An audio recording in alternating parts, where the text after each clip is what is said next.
Hi everybody, it's Mythic. And what you're looking at is 42 days worth of food for me while I'm on the Pacific Crest Trail this summer. I've been hard at work prepping food in various ways to be ready so that I don't have to do as much food prep or food purchasing while I am on my 0 days. So there are a few different ways that I have prepared the food here or purchased the food, bought things that don't need any preparation whatsoever, made things that I can cold soak, which just means that I add water and I let it rehydrate while I'm hiking and then eat it without cooking it. I cook it either homemade cooked recipes or store-bought cooked recipes, and I've gotten some help from friends in all of this. So one of the biggest helps I've had is one of my friends has a freeze dryer, and she helped me freeze dry some meals this last weekend, and I think it turned out really well, so I'm going to continue to do more of that. Other friends have given me some things. One friend went to an outdoor canoe exposition and found someone who makes maple syrup go gels. She got one of these for me for, I think I'm gonna have that as breakfast while I'm on trail. And then another friend who is encouraging me to go hiking bought me this pre-made meal. I think when people think of backpacking meals, they often think of the freeze-dried, commercially prepared meals like this. But there are so many different recipes that can be made for more variety. I wanted to branch out, and also the commercially prepared meals can get quite expensive and are often 2 servings. So when I'm on the trail by myself, I don't necessarily always want to eat 2 servings, even though hiker hunger can be real. I don't always want to eat 2 servings. So making the food myself allows me some control over my portion size and the kinds of ingredients that I use. So I figured I would tell you a little bit about each meal, from breakfast to drinks to lunches and suppers to snacks and desserts. So starting over here are the no-cook options that I have for breakfast. I often don't want to fire up my stove in the morning for breakfast, so granola bars or breakfast biscuits or cookies are a good option for breakfast for me. But I did make some oatmeal recipes with dried fruit from the Backcountry Foodie website for some variety if I want to, and some homemade granola. Then for lunches and suppers are kind of interchangeable for me. There are a lot of different options here. So my friend with the freeze dryer helped me freeze dry some spaghetti, and the recipe was from The Hungry Hiker.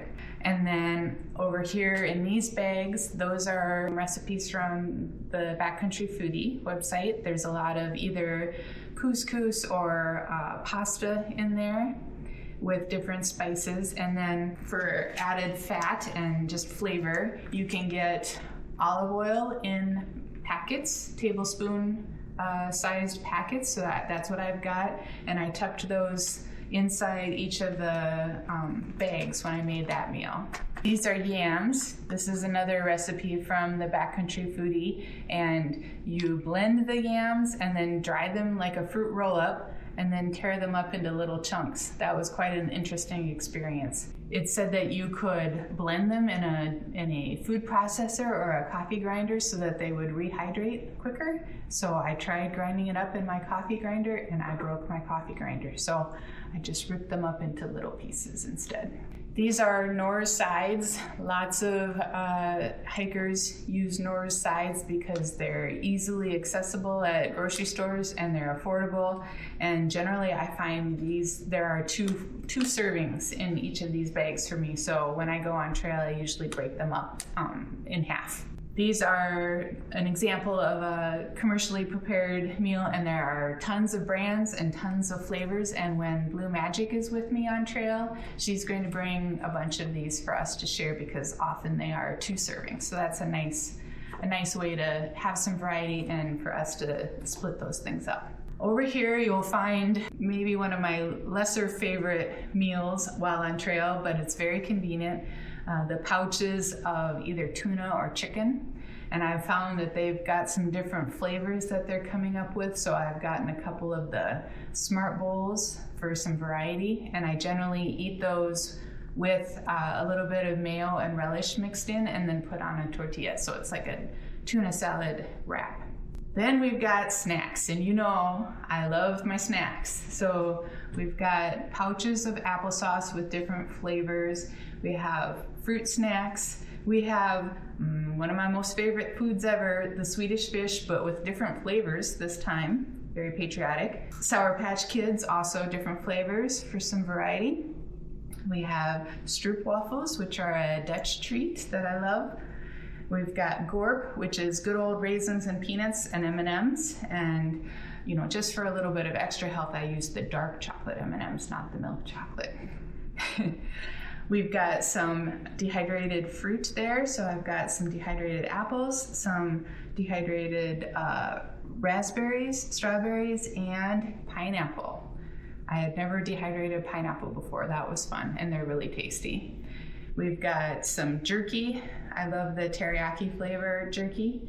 And then all of the other in that corner are different desserts. We've got strawberry chia pudding, white chocolate coconut pudding, and trailside tiramisu, all recipes from the Backcountry Foodie. And those are really easy. You just use a little bit of cold water, shake them up, and they rehydrate. So those are cold soak.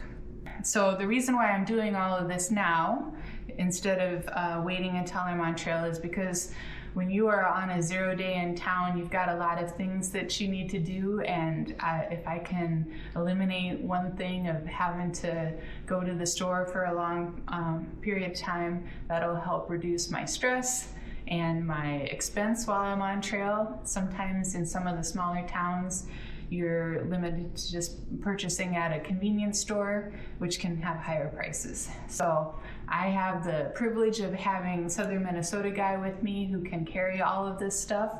A lot of other hikers would be packing these things up in USPS boxes and mailing them to themselves at the various post offices, or some businesses along the trail will also hold packages for hikers. But because I have a trail support team, I don't need to mail those things to myself.